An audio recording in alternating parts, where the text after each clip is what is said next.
정중히 부탁드리면서 들어가 보겠습니다. 오늘은 화면에 띄어져 있는 이 두 가지 이슈를 집중적으로 한번 다뤄볼 텐데요. 특히 이 두 번째 이슈, EU 국기도 뒤에 있죠.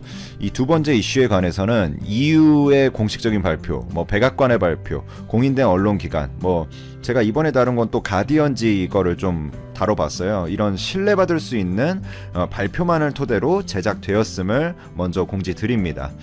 첫 번째 이슈부터 가보죠.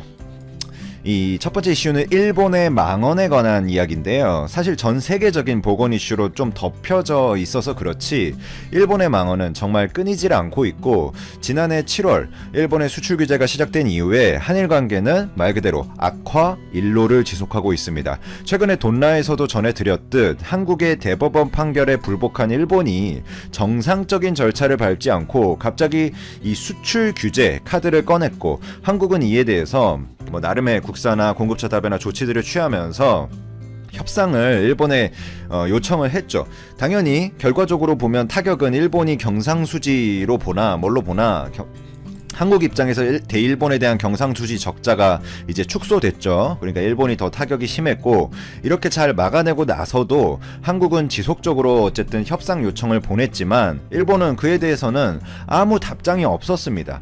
한국은 그러면 법대로 하자라고 예전에 판결이 난 대법원 판결을 토대로 한국 소재의 일본 기업의 자산 매각을 추진하게 되고, 이 포인트에서 일본이 이제 또 감정적으로 굉장히 분노하면서 협상하자고 할 때는 아무 말이 없다가 2차 보복을 시사하는 상황이 현재까지의 시나리오고, 이러한 상황으로 볼 때 구독자분들도 이해하시겠지만 책임이 어디에 있냐. 지금 일본의 요미우리 신문은 한국에 모든 책임이 있다, 한국이 해결해야 된다 라고 이야기를 하고 있는데, 일단 일본이 지적한 어떤 세 가지 포인트에 대해서 어떤 수출 관리 규정이라든지 이거를 한국이 어느 정도 수정을 했거든요.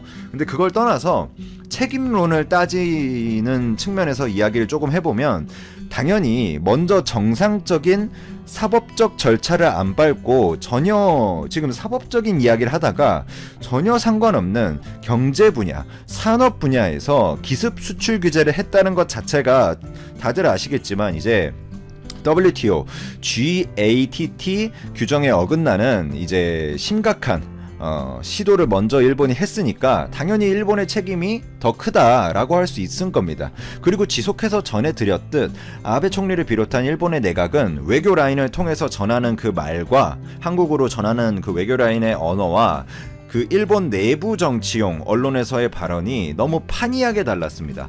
예를 하나만 들어보자면, 먼저 한국의 협상 요청을 일본에서 해놓고도 내부적으로는 우리는 요청한 적 없다, 근데 한국이 협상 요청을 하면 고려는 해보겠다 정도의 언어를 말하면서, 이건 이중인격도 아니고 이게 다 결국 자신들이 시도한 수출 규제로 인해서 오히려 일본의 관광산업이 지금 타격을 입고 당시에 무너졌었죠. 일본의 맥주는 수출이 한국에 1%까지 떨어졌었고, 일본 반도체 소재 산업이 매출이 또 급감하는 상황에서 뭔가 이거 협상은 해야겠는데 내부 정치적으로는 또 약한 모습을 보이면 지지율에 또 타격이 가니까 이거 좀 양면적으로 행동했다라고 보는 게 일반적인 전문가들의 의견입니다.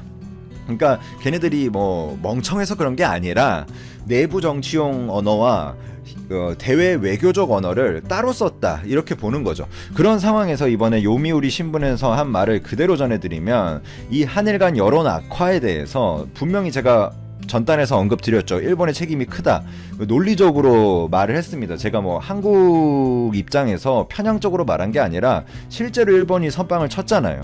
선빵 좀 용어가 그렇지만 아무튼 그런데도 불구하고 이 우익 신문들은 일본 우익 성향의 이런 신문들은 한국의 책임이 크다라고 일방적으로 지금 비난을 엄청나게 하고 있습니다.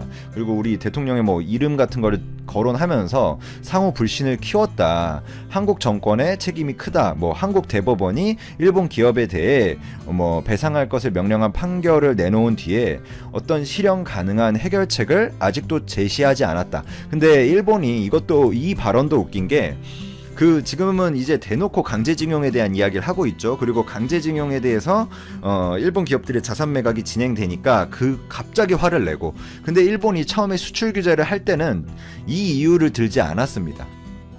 기억하시나요? 이 이슈를 조금 트래킹해 보신 분들은 아실 텐데, 이런 강제징용과 전혀 상관이 없다라는 발언을 했어요. 일본 아베 내각에서. 이거는 뭐 한국의 전략 물자 수출 관리 규정에 문제가 있어서 우리 반도체 소재 이 전략 물자에 대해서 뭔가 좀 강화를 관리를 철저히 해야겠다, 이런 뭐 북한으로 흘러간다든지 뭐 이런 이유를 댔었거든요. 근데 이제는 뭐 세상이 다 알고 하니까 그런지 일본이 그냥 대놓고 말하고 있습니다. 이게 그러면 WTA, GATT 규정에 어긋난다는 것을, 그러니까 뭔가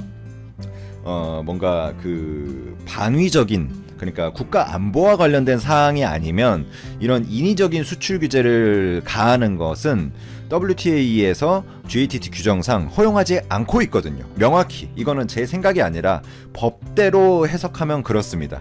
근데 일본은 이제 대놓고 그 이외의 어떤 감정적인 외교적인 이유로 지금 수출 규제를 또 하겠다라며 협박을 하고 있는 거니까 불법적인 어떤 내용을 대놓고 이제 말하고 있다, 이렇게 우리가 객관적으로 생각을 할 수 있는 부분이죠. 그래서 이 어떤 한일 관계에 주는 타격의 크기를 인식하고 타겟책을 한국이 광고해 해라, 그리고 한국 정부가 주체가 되는 것이 이치에 맞다라면서 이제 뭔가 한국의 책임이다라는 것에 대해서 굉장히 물어붙이고 있고, 제가 저번에도 관방장관 스가 요시히데 관방장관에 대해서 재무상에 대해서 이야기했었죠. 이제 2차 수출 규제에 대해서도 보복 조치에 대해서도 이제 언급을 계속해서 하고 있습니다. 자, 뭐 첫 번째 이슈는 조금 화가 나는 이슈죠. 우리나라가 뭐 지금은 다른 큰 이슈가 있기 때문에 묻혀 있지만 작년부터 계속해서 뭔가 한일 관계를 악화시키고 있는 이슈인데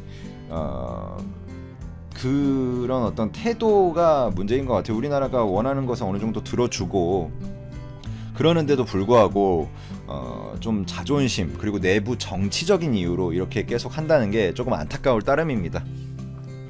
그리고 두 번째 이슈로 넘어가 보죠.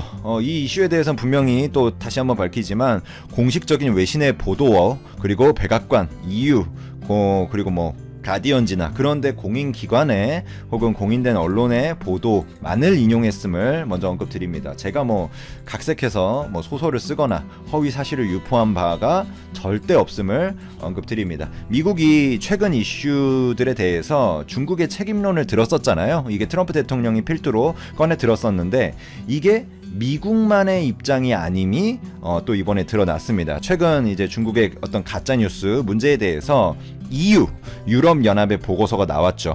이 이슈에 대해서 돈 되는 라디오도 강력하게 언급한 바가 많지만 이런 공인된 국가기관에서 공식적으로 중국을 이렇게 지목해서 보고서를 쓴 사례는 정말 처음이기 때문에 더욱 의미가 깊습니다. 이게 가디언지가 인용한 내용인데 EU 기관에서 보고서를 실제로 낸 거기 때문에 요거는 공식적으로 인정된 사실이다. 그러니까 제가 뭔가 가짜 뉴스를 퍼뜨리는 게 아니다라는 점을 뭐 네이버나 구글에 검색해 보시면 바로 나오는 부분입니다. EU 그 집행위원회가 허위 사실 대응 전략이라는 보고서를 공개하고 중국과 러시아가 전 세계적으로 이런 허위 정보를 유포하고 영향력을 행사하는 데 또 관여했다라고 EU가 주장을 하고 있습니다. 이게 뭐 사실이다 아니다를 제가 여기서 말할 부분은 아니고 EU가 주장했다라는 것은 사실이기 때문에 제가 이제 전달을 해 드리는 부분이죠.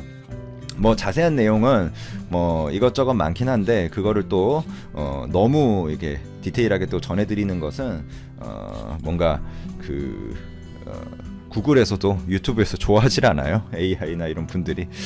그래서 저도 요 정도로, 그리고 뭐 핵심적인 사실은 다 전해드린 것 같습니다. 그리고 요런 부분에 대해서 돈 되는 라디오에서 예전에 수익 정지 그 노란 딱지 등을 당하면서도 다 전해드린 바가 있고 하니까 그 사실들에 대해서 어느 정도 뭐 인지하고 계시리라 생각이 들어요. 그리고 뉴스에 뭐 EU 가짜 뉴스, 뭐 EU 중국 요 정도만 검색하시면 다 그 활자로 된 보고서들이 나오니까 구글에서 찾아보셔도 나오고 그거를 한번 참고하시면 좋은 공부가 되지 않을까. 그리고 향후 이제 세계가 중국에 대해서 어떤 태도를 취할까에 대해서 이제 미국과 EU가 어느 정도 같은 흐름으로 가고 있다. 이 부분에 있어서는 물론 미국과 EU가 뭐 화웨이 그 장비를 쓰는 데에서는 조금 다른 노선을 갔지만 이 부분에 있어서는 또 같은 노선을 가고 있다. 이런 전 세계적인 세계 정치의 흐름을 어느 정도 읽을 수 있지 않을까 이렇게 생각이 돼서 이번 이슈 한번 다뤄봤습니다.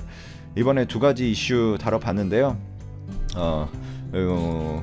다음에 또 이런 이슈를 이왕이면 안 다루기를 바랍니다. 특히 일본 관한 이슈는 뭔가 좀 해결이 났으면 좋겠네요, 개인적으로도.